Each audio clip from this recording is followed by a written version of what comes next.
Hello, everybody. Welcome back to SPS Reacts. Today, we're going to continue the Things School Ambani wedding reaction. So let's just get into it. Second part. Harry and Meghan. So now the question is, so what if 1.9 billion people are watching this? How can this generate an economic output for the country? Well, that is because, ladies and gentlemen, just like our influencers set a fashion trend in India, Kate Middleton, Princess Diana, and Meghan Markle are the most OG influencers in the world because of the British press.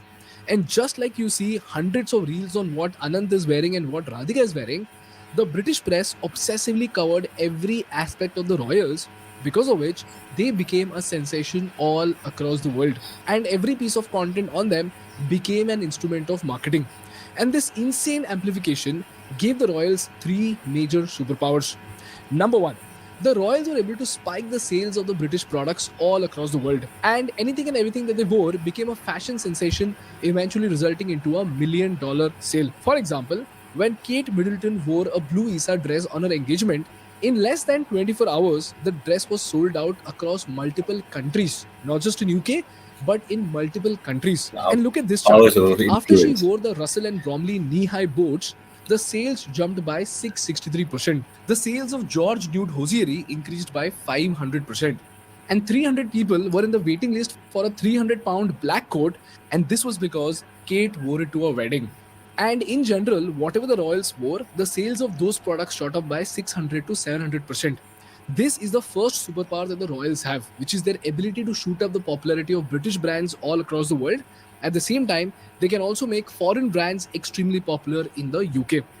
This is the reason why the Newsweek says that the Kate effect is worth £1 billion to the UK fashion industry.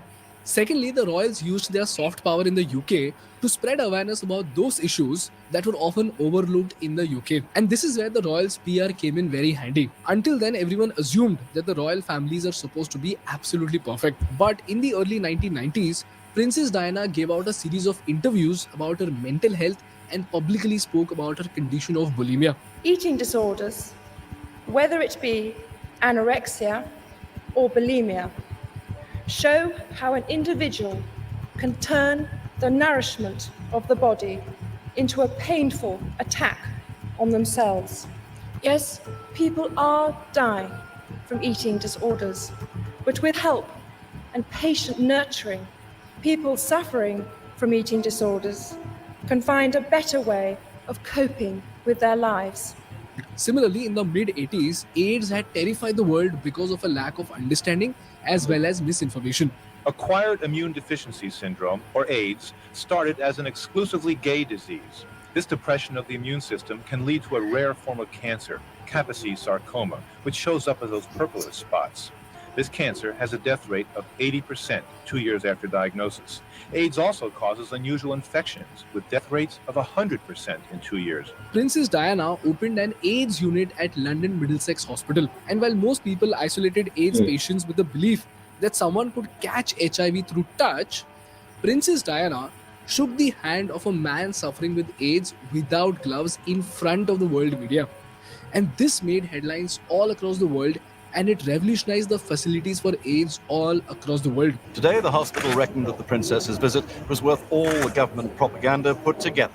She met the staff and the 9 patients and shook hands with them all. And you know what, guys? Even after her death, her public donations were amounting to more than $100 million.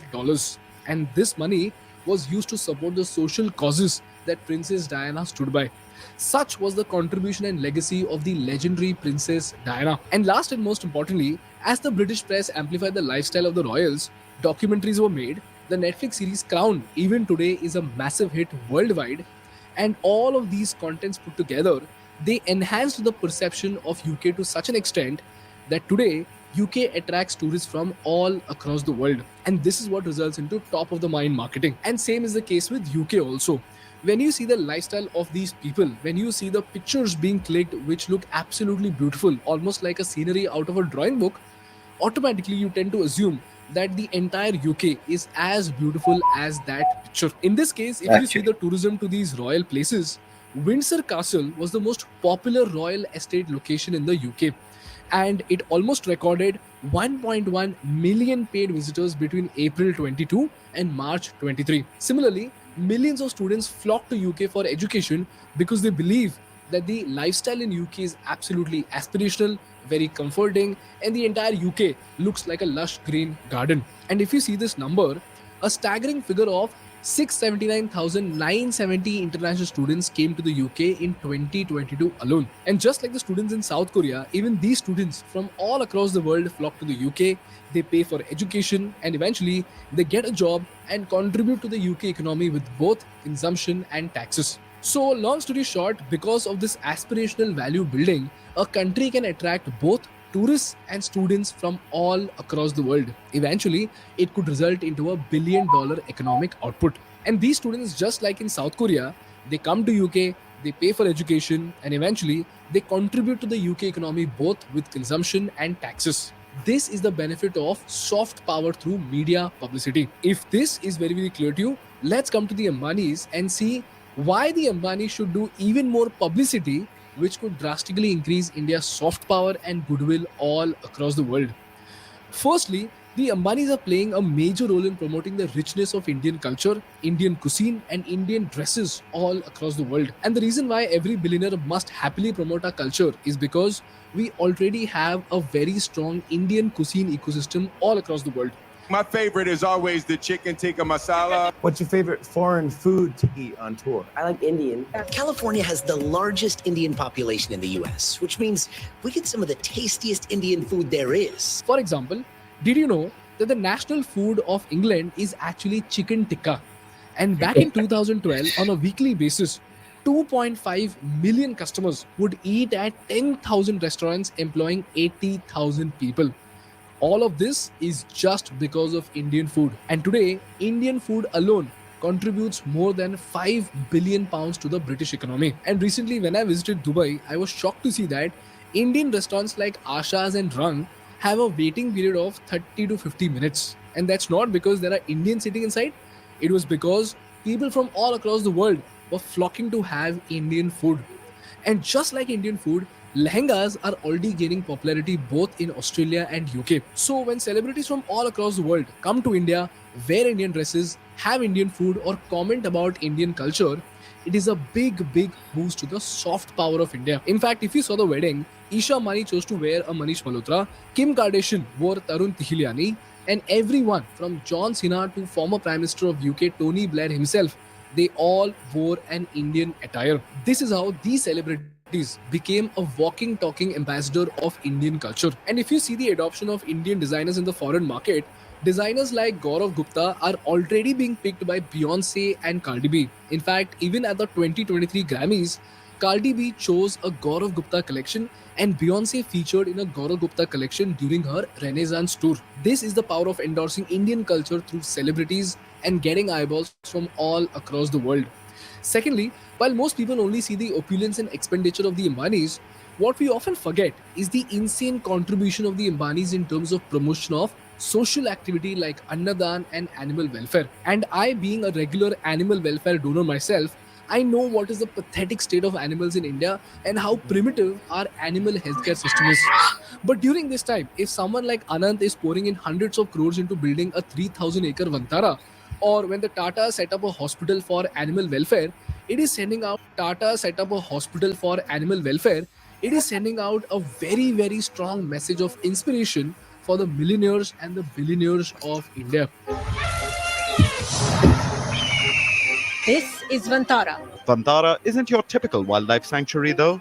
ये वनतारा जो नाम है, ये है जंगल का सितारा. It is focused on rescue and rehabilitation instead of just conservation. Vantara has been conceptualized and brought to life under the leadership of Anant Ambani. My vision is that Vantara in Jamnagar, we would like to be the world's most advanced wildlife institute. Similarly, my mother has been insisting on Annadan for decades, but it's only when the Ambanis did Annadan for 51,000 people and got 50 underprivileged couples married that this norm of social service became a talk of the town. So again, just like the Tatas and Ambanis have published their goodwill in front of the world, if all billionaires and Indian upper class people start publicizing their charity, it will be a matter of utmost benefit for the Indian society and True. more importantly, it will be a matter of utmost pride for the Indian culture. And last and most importantly, the Ambani wedding, or for that matter, any billionaire's wedding, when presented so well, with global celebrities bringing eyeballs to India from all across the world,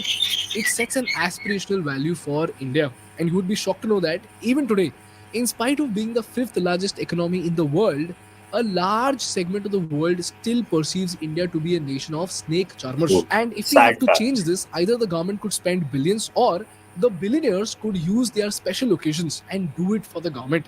So if Mukesh Ambani holds Isha's pre-wedding festivities in Udaipur and Akash and Anand's wedding at the Geo World Center in Mumbai, it is a huge marketing boost for the wedding industry of India. In fact, if we stretch it even far and billionaires celebrate their wedding in some undiscovered place in India, it would result into a massive influx of foreign weddings in India. In fact, Italy today makes billions of dollars because foreigners hold their weddings in Italy. And this includes Virat Kohli and Anushka Sharma. This is the macro perspective of the Ambani wedding, the importance of soft power, and the billion-dollar impact of such an activity at the global scale for India. And I just hope that more billionaires do the same and spend billions to market India to the world. And this brings us to the last part of the episode, and that are the business lessons that we need to learn from this case study. Lesson number one: soft power is a much easier billion-dollar strategy than hard power. While hard power is often seen as violent, forceful, and repulsive, soft power is seen as acceptable, lucrative, and aspirational. Hard power requires an expenditure of $1 billion, whereas soft power results into a profit of $1 billion. Lesson number two: India needs to understand that India needs to be marketed. And like I said in my Dubai case study, while marketing has turned Dubai into a tourism sensation, in spite of it being built on a desert, here in India, we have everything from mountains to forests to beaches to even the most beautiful desert lands in the world. So, if Indian tourism needs to become a multi billion-dollar industry, we need to spend billions to market India to the world. Either this money comes from the taxpayers or it will come from Mukesh Bhai and friends. Either ways, India needs to be marketed. And lastly, always remember,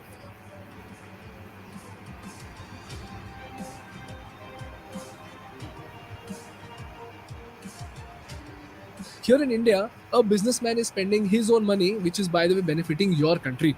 And while India has been a socialist country which often hates on the rich, it is my humble opinion that unless they are doing something that harms the environment or the reputation of the country, we must respect their space and just mind our own business. Because always remember, when we ourselves pull down our own people, it becomes the perfect instrument for foreign media to degrade the image of our country. This was the story True. of the Great Ambani wedding, the soft power advantage, and the lessons that India needs to learn from the royal wedding of UK. That's all from my side for today, guys. If you learned something valuable, please make sure to the like button in order to make YouTube ever happy. And for more such insightful business and political case studies, please subscribe to our channel. Thank you so much for watching. I will see you in the next one. Bye bye. All right, guys, what a wonderful episode this one was. As we can see what it shows that India always had a wonderfully rich culture, which was presented in the worst way possible by the British during the colonial era. And much of the studies of India done in Oxford and even in Harvard does not produce the best image of India or what it can offer as a culture to the rest of the world. And most of the time, things which are bad are often highlighted in the foreign media, which creates this particular kind of negative image that we have across. And see, the Ambani wedding, what it does, first of all, yeah, of course, it showcases kind of a landmark moment where even the initiative by Prime Minister Modi was highlighted, or rather promoted, like the Wed in India.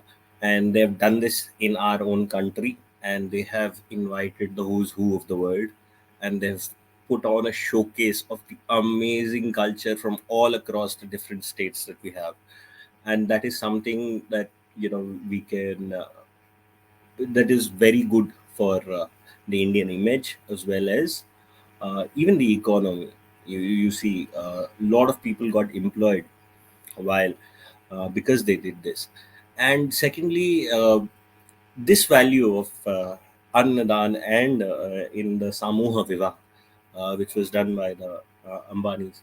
They could do it on a much larger scale, but it does provide an inspiration of the old school temple ecosystem where any kind of festivities resulted in a trickle down effect of food and wealth to the masses for all the kings or other people who were there, and even the different kind of festivities that we celebrated across India during different times of the year.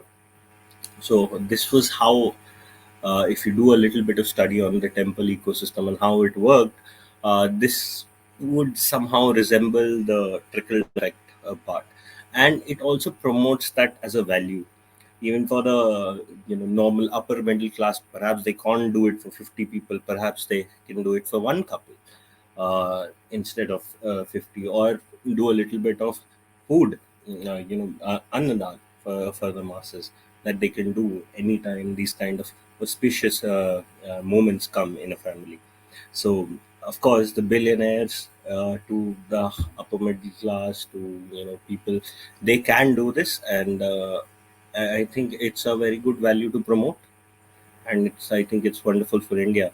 And the third point I want to highlight is, as a see, soft power is something that is wonderful, and it's a great strategy along with hard power. If you balance it out with hard power that can provide the national security and the security all across, then we certainly have a recipe for something wonderful for this country.